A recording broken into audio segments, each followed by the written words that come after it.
এখন তোমাদের জন্য আছে ব্রেইনস্টর্ম। এই যে আমরা যে সংখ্যা বিষয়ক কিছু জিনিস জানলাম না, সেটাই আমি কিছুটা সাজিয়ে রেখেছি, অলরেডি দেখতে পাচ্ছ। সেটা নিয়ে এখন আমরা একটা সমস্যার সমাধান করব। সমস্যাটাতে আছে কি, 2 অঙ্ক বিশিষ্ট একটা সংখ্যা আছে, তার অঙ্কদ্বয়ের অন্তর হলো গিয়ে 4। দুইটা অঙ্ক, তাদের অন্তর হলো গিয়ে 4।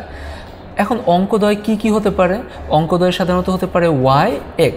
এটা এমন হতে পারে যে একক স্থানীয় অঙ্কটা দশক স্থানীয় অঙ্কের চাইতে 4 বড়, অথবা দশক স্থানীয় অঙ্কটা একক স্থানীয় অঙ্কের চাইতে 4 বড়, যে কোনোটাই সম্ভব।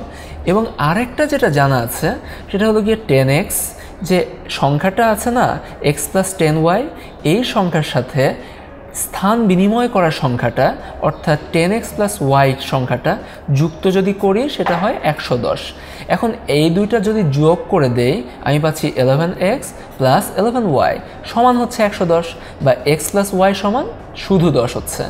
এখন আমরা দুইটা জিনিস দেখেছিলাম, হয় x - y = 4 হবে, বা x = 4 + y হবে, অথবা y = 4 + x হবে। আমরা দুইটাই মান বসিয়ে দেখি না কি হয়। এইখানে ফার্স্টের ক্ষেত্রে ধরো x = 4 + y, এটা বসিয়ে দেখব। তাহলে আমি এইখানে যদি মানটা বসাই, x এর জায়গায় 4 + y তো আছেই, = 10, বা 2y = 6, বা y = 3। এইভাবে আমরা y = 3 বের করলাম। আবার ধরো x = 4 + y, এই ক্ষেত্রে কি করব? আমরা একটা বের করেছি হলো গিয়ে যখন কিনা x এর মান 4 + y দিয়ে কাজ করেছে। এবার y এর মান 4 + x দিয়ে কাজ করি। x এর মতো থাকলো, y এর জায়গায় 4 + x বসালাম, = হচ্ছে 10, বা 2x + 4 = হচ্ছে 10, বা x সমান একইভাবে 3 হচ্ছে।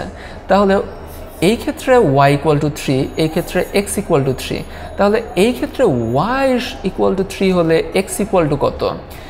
x = হবে সেই সময়ে 4 + 3, 4 + 3, এবং এই ক্ষেত্রে y = হবে একইভাবে 4 + 3 সমান, আমি যা পাচ্ছি এই ক্ষেত্রে x এর মান 7, এই ক্ষেত্রে y এর মান 7। এখন দুইটা জিনিস বোঝা যাচ্ছে যে একক স্থানীয় অঙ্ক হবে 7, অথবা একক স্থানীয় অঙ্ক হবে 3, 7, 3। এখন যখন কিনা একক স্থানীয় অঙ্ক 7 হবে, দশক স্থানীয় অঙ্ক তখন হবে 3, এবং যখন কিনা একক স্থানীয় অঙ্ক 3 হবে তখন দশক স্থানীয় অঙ্ক হবে 7। এইটাই হলো গিয়ে দুইটা সংখ্যা সম্ভব। সংখ্যা টি বলা হয়েছে, আসলে সংখ্যা দুইটা। এখন অঙ্কদ্বয়ে স্থান বিনিময় করলে যে দুইটি সংখ্যা পাওয়া যায় তাদের যোগফল 110। আমরা দুইটা সংখ্যায় পেয়েছি। যদি 37-এর সাথে উল্টে দিলে যে 73 পাওয়া যায়, সেটা যোগ করলেও 110ই হয়, আবার 73-এর সাথে 37 যোগ করলেও 110ই হয়। তাহলে আমরা খুব সহজেই দুইটা শর্ত বানিয়ে সেই দুইটা শর্ত থেকে x এবং y এর মান নির্ণয় করার মাধ্যমে আমরা বের করে ফেলতে পারি যে মূল সংখ্যাটা কত হবে।